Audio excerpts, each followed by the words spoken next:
ओम गुरुवे नमः। प्यारे हरि भक्तों, अब जो हम विषय ले रहे हैं आज का, वो हम ले रहे हैं कि ब्रह्मांड का रहस्य क्या है और व्यक्ति को मोक्ष की प्राप्ति किस प्रकार होगी। इसके 5 पार्ट तो मैं दे चुका हूं। अब आज हम छठे पार्ट को आप लोगों के सम्मुख रख रहे हैं।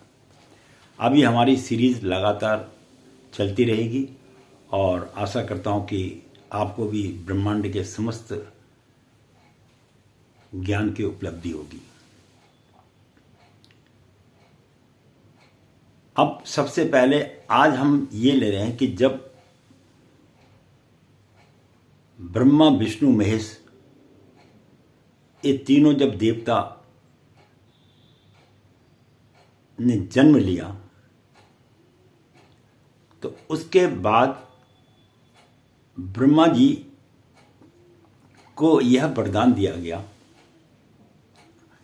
कि आप अपने मन की इच्छा से जिस चीज की कल्पना करेंगे वह चीज प्रकट हो जाएगी और प्रकट होने के बाद जो है वह अपना कार्य करेगी। पर यह सब कुछ आपके मन की इच्छा पर निर्भर करता है। तो ब्रह्मा जी और विष्णु जी और भगवान भोलेनाथ तीनों का जब यह निर्णय हुआ तो उसके बाद उनके मन में कई किस्म किस्म की इच्छाएं प्रकट होने लग गई। और जब ये इच्छाएं प्रकट होने लगी तो सभी अपने अपने स्थानों पर तो चले ही गए थे, वो मैंने पिछले भाग के अंदर बतलाया है। लेकिन अब ब्रह्मा जी के सामने एक बड़ा प्रश्न खड़ा हो गया। ब्रह्मा जी बोले, जब मैं भगवान विष्णु से मिलने जाता हूं तो वह मुझे अपने स्थान पे दिखाई नहीं देते हैं, और जब मैं शंकर जी के पास मिलने जाता हूं तो शंकर जी दिखाई नहीं देते हैं, और जब वह लोग मुझसे मिलने आते हैं तो मैं उनको दिखाई नहीं देता हूं। तो अब ऐसा क्या कार्य किया जाए कि जिसके कारण जो है हम तीनों अपने स्थानों से भटके नहीं। क्योंकि भटकाव जिस प्रकार मनुष्य के मन में आता है उसी प्रकार देवताओं के मन में भी भटकाव आ जाता था। तो अब ब्रह्मा जी के मन में एक विचार आया। उन्होंने बोला, अब इनको किस तरह से एक स्थान पर बांध के रखा जाए, इसका भी कोई ना कोई उपाय निकाला जाए। तब ब्रह्मा जी ने अपने मन में विचार किया और वह जिस प्रकार का विचार करते थे उस प्रकार की वस्तु उनके सम्मुख आ जाती थी। तो उन्होंने बोला कि अब हम तीनों के तीनों को ऐसी कल्पना उनके मन में उत्पन्न हुई कि ऐसी कोई वस्तु बनाई जाए जिसके साथ हम अपना समय व्यतीत कर सकें। बहुत ही सुंदर विषय है ये, जो समझने वाले हैं उनके लिए है। अब जिनको समझना ही नहीं है उनके लिए तो हम कुछ कर नहीं सकते। तो उन्होंने सबसे पहले उनके मन में आया कि ऐसी क्या चीज उत्पन्न की जाए जो तीनों के पास में भी रहे और जो है हमेशा साथ भी रहे, और उनको एक स्थान पर से दूसरे स्थान पर जब जाना हो तो वह व्यक्ति उस स्थान पर हमें मिल जाए। ब्रह्मा जी के पास जाए तो ब्रह्मा जी मिल जाए, शिव ने बोला, और शिव के पास जाएं विष्णु जी के पास जाए विष्णु जी मिल जाए। इस प्रकार से उनके मन में एक विचार आया, और जो उनके मन से विचार आया तो उन्होंने बोला कि एक ऐसी वस्तु बनाई जाए जिससे कि सब प्रेम करें। तो उन्होंने बहुत सारे किस्म के चीजों को सोचा, लेकिन सोचने के बाद उनके मन में उत्पन्न एक ऐसी स्थिति उत्पन्न हुई कि उन्होंने बोला कि ऐसी किसी वस्तु का उत्पन्न किया जाए जो कि हम उसके साथ हमेशा जीवन व्यापन कर सके। तब ब्रह्मा जी ने श्रवण करके जो है एक नारी को उत्पन्न किया। अब नारी को उत्पन्न तो कर दिया, लेकिन उन्होंने उसमें यह देखा कि जब नारी उत्पन्न हुई तो उसने मनुष्य की ही तरह दाढ़ी मूछ वगैरह सब लगाकर उस स्त्री पर लगा दिए, लेकिन वह देखने में उन्हें सुंदर नहीं लगी और शरीर में भी उनकी तरह ही शक्तिशाली बन गई। उन्होंने बोला यह तो बात ठीक है नहीं। उन्होंने फिर विचार किया तो उन्होंने कहा कि क्यों ना इसको देवताओं से कमजोर, शक्तिशाली तो होगी लेकिन देवताओं से कमजोर स्थिति में उत्पन्न किया जाए तो वो उत्पन्न होगी। और फिर उन्होंने जो दाढ़ी मूछ था, जो स्त्री के ऊपर में दाढ़ी मूछें वगैरह जो उत्पन्न हो गई थी, उसको हटाने का विचार किया। तो जैसे जैसे उन्होंने उसके शरीर से दाढ़ी मूछ वगैरह हटाई तो वह एक सामान्य मानव की तरह दिखाई देने लगा। उन्हें उसको भी देखने के बाद आनंद नहीं आया। उन्होंने बोला इसके अंदर में इतनी सुंदरता उत्पन्न की जाए कि जिससे कि ब्रह्मा विष्णु महेश तीनों के तीनों जो है प्रसन्न हो जाए। उन्होंने स्वयं के लिए भी, अपने लिए भी एक कन्या की उत्पत्ति की। अब इसका उल्लेखनीय हमारे ग्रंथों में है या नहीं है वो मुझे नहीं पता। मुझे तो जो ये प्रेरणा मिल रही है सब ऊपर वाले की कृपा से मिल रही है और वो मैं आप लोगों के सम्मुख प्रकट कर रहा हूँ। मुझे भी नहीं पता कि ये कैसे हुआ, किस प्रकार हुआ और कैसे इसकी उत्पत्ति हुई। इसके बारे में जितना मुझे ज्ञान मिलता रहता है ऊपर से, वो मैं आप लोगों के सम्मुख प्रकट करता रहता हूँ। तब जब कन्या को बनाया गया तो उन्होंने देखा कि यह कन्या तो देखने में अति सुंदर है और उन्होंने जो है तीनों कन्याओं की उत्पत्ति कर दी।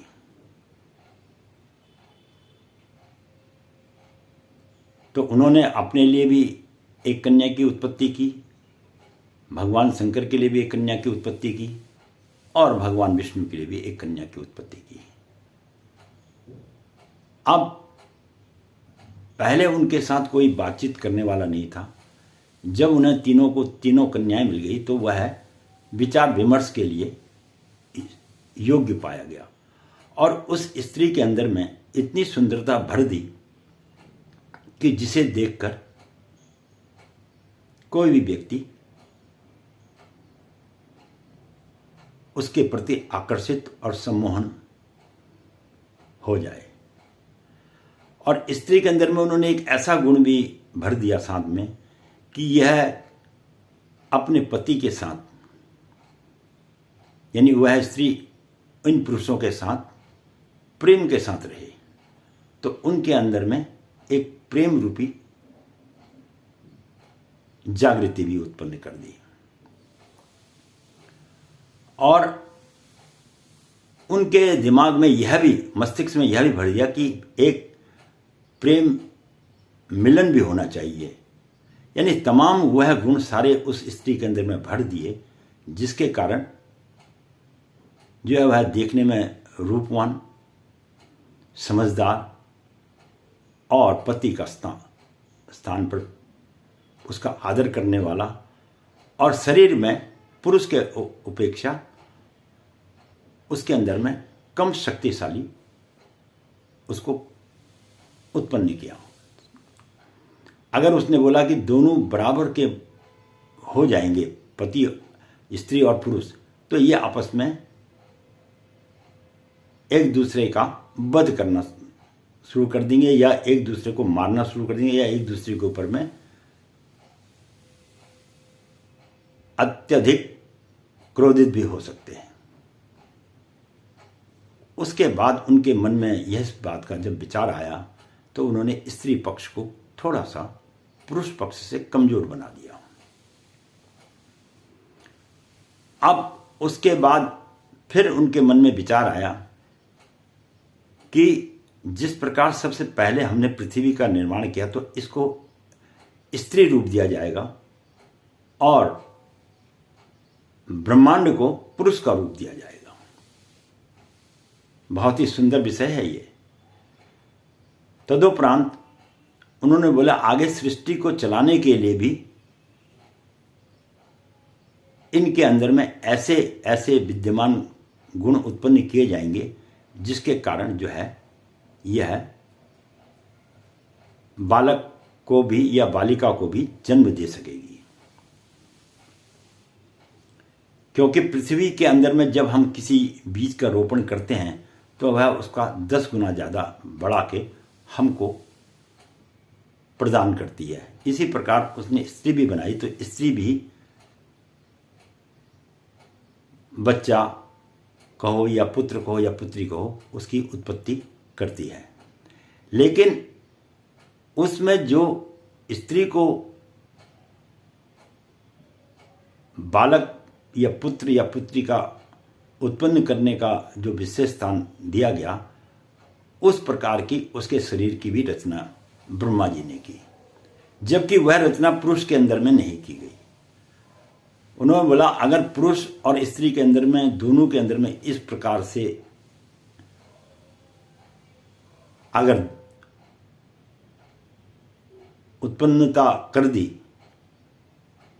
या स्त्री की जगह पुरुष भी गर्भ धारण कर लेगा तो फिर उसका पालन पोषण किस प्रकार होगा। इसलिए स्त्री को धैर्यवान, सहनशीलता और धीरज के रूप में उन्होंने अपने मन से उत्पन्न किया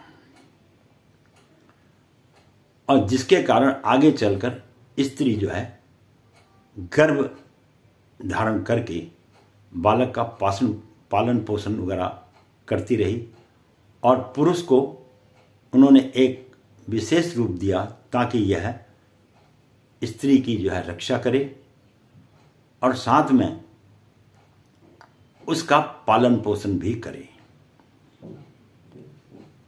और उसके बाद से पुरुष के अंदर में भी स्त्री के प्रति ऐसा प्रेम जागृत कर दिया कि वह उसके बिना रह ना पाए।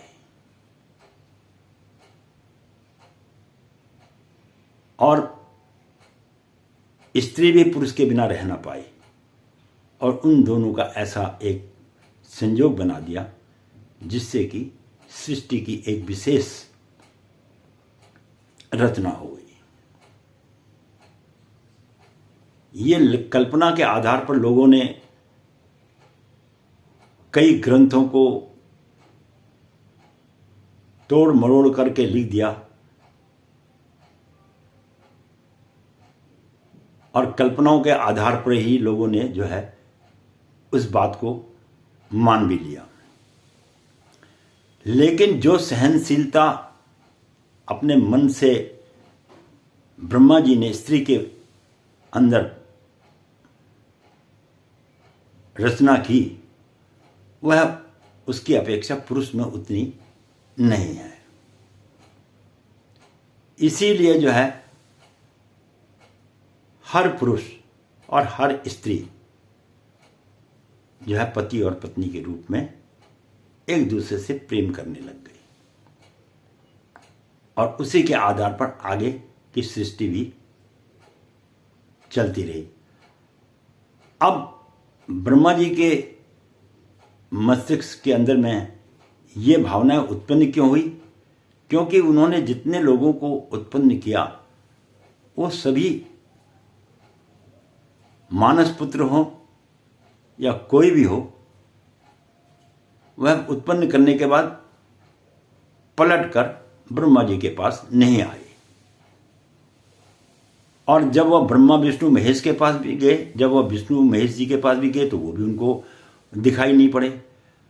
तब उनको इस प्रकार से मस्तिष्क में विचार आने के बाद उन्होंने स्त्री की उत्पत्ति की, ताकि जो है आगे की सृष्टि की जो उत्पत्ति होगी वो सुचारू रूप से होगी। इसीलिए स्त्री को पुरुष के मुकाबले अधिक शक्तिशाली नहीं बनाया। केवल पुरुष ही नहीं, जितने भी जीव जंतु पशु पक्षी होते हैं उसमें जो स्त्री पक्ष है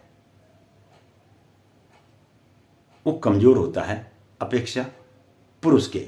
लेकिन धैर्य जितना स्त्री के अंदर में है उतना पुरुष के अंदर में नहीं है। इस प्रकार की उन्होंने अपने मानसिक प्रभाव से जो उत्पत्ति की वही आगे चलकर आज आप लोगों के, हम लोगों के सम्मुख आ रहा है,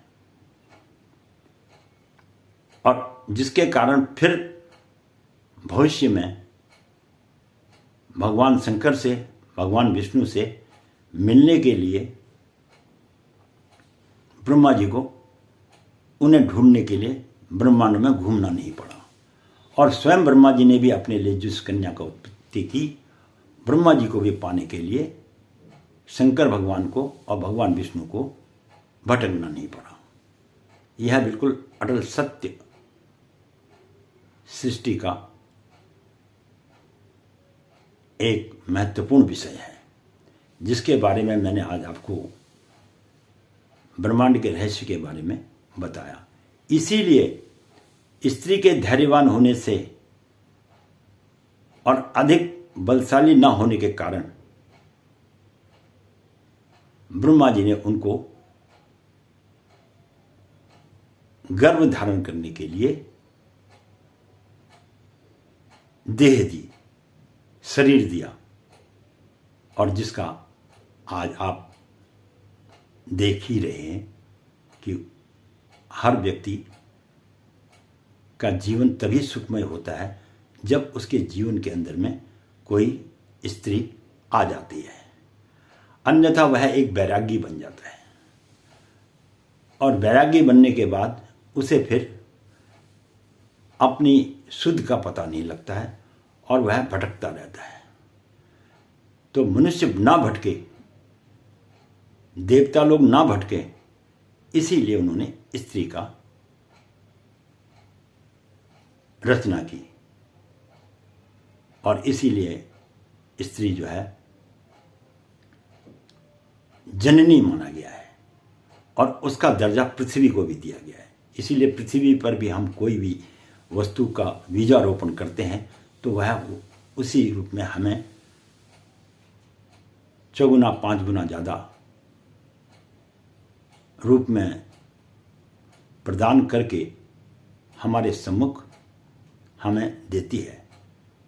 इसीलिए माता का दर्जा, पृथ्वी का दर्जा एक समान है। यह लेती नहीं, हमेशा देती ही देती है, और हमेशा इसके अंदर में प्रेम की भावना मनुष्य की अपेक्षा स्त्री में ज़्यादा प्रेम की भावना होती है। अपनत्व का जो असली महत्व जानता है वो स्त्री ही जानती है, पुरुष नहीं जानता है उतना जितना कि स्त्री जानती है। इसीलिए माता सती ने और लक्ष्मी जी ने और माँ सरस्वती ने हमेशा इन देवताओं का साथ दिया, और इन्हें यह भी प्रेरणा साथ में दी कि किस प्रकार से वास्तविक रूप में जीवन का असली रहस्य और आनंद है। इसके साथ ही मैं पंडित गिरीश तिवारी अपनी वाणी को यहीं विश्राम दूंगा। आज हमने आपको ब्रह्मांड के रहस्य के बारे में ये भाग 6 बताया है। कल हम आपको फिर इसका 7वां पार्ट देंगे, 7वां भाग देंगे, उसको आप देखिएगा। और अगर आपको अच्छी लगे वीडियो तो लाइक भी करिए, सब्सक्राइब भी कीजिए, और अगर आने वाले समय में जो 300-400 वीडियो बननी है उनकी संपूर्ण जानकारी प्राप्त कीजिए, तो उसके लिए तो आपको सब्सक्राइब करना ही पड़ेगा, अन्यथा यह संपूर्ण वीडियो फिर आपको बहुत मुश्किल से और दुर्लभ हो जाएगी आपको प्राप्त करने के लिए। इसके साथ ही पंडित गिरीश तिवारी को आज्ञा दीजिए। अगले भाग में फिर हम आपसे मिलते हैं और ध्यानपूर्वक इस ब्रह्मांड के रहस्य के बारे में एक एक चीज़ें मैं आपको बताता रहूँगा और उसको समझने की भी कोशिश करिए कि वास्तविक रूप से मनुष्य की उत्पत्ति के पीछे का रहस्य क्या है। धन्यवाद।